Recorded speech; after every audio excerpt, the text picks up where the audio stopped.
घने जंगल के बीचों बीच, जहां सूरज की किरणें भी पत्तों को चीरते हुए मुश्किल से जमीन तक पहुंचती थीं, वहीं एक युवा शेर रहता था, शेरू।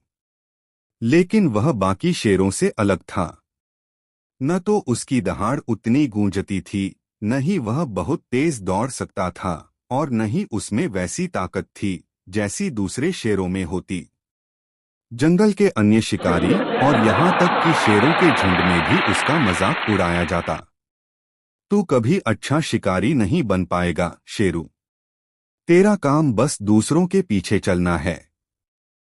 एक शेर का जन्म राजा बनने के लिए होता है, लेकिन तू तो डरपोक है। यह ताने शेरू को अंदर तक चुभते, लेकिन उसने कभी हार नहीं मानी। उसके पिता, जंगल के सबसे ताकतवर शेर सिंघान, हमेशा उसे कहते थे, ताकत से राजा नहीं बनते, बेटा। एक सच्चा राजा वही होता है जो अपनी बुद्धि और साहस से जीत हासिल करता है। लेकिन शेरू खुद से सवाल करता, क्या मैं कभी राजा बन पाऊंगा? क्या मैं इस जंगल में अपनी पहचान बना सकता हूँ? खतरा जंगल के दरवाजे पर।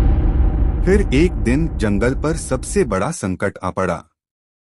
भीषण गर्मी और सूखे के कारण झीलें सूखने लगीं, शिकार धीरे धीरे कम होते गए, और भूख से जंगल में हाहाकार मच गया। शेरों का झुंड अब जंगल छोड़कर दूसरे स्थान पर जाने की तैयारी करने लगा। लेकिन इस संकट के बीच एक और खतरा मंडरा रहा था, काल भैरव। काल भैरव एक विशाल, क्रूर और खूंखार बाघ था, जो दूसरे जंगलों को तहस-नहस कर चुका था। अब उसकी नजर इस जंगल पर थी। उसने घोषणा कर दी, यह जंगल अब मेरा होगा। जो भी मेरा सामना करेगा, उसे मैं मिटा दूंगा। शेरों के झुंड में दहशत फैल गई। उनके पास ना पानी था, ना शिकार, और अब काल भैरव का खतरा। सभी बड़े शेर इस फैसले पर पहुंचे कि अब जंगल छोड़ देना ही सही होगा।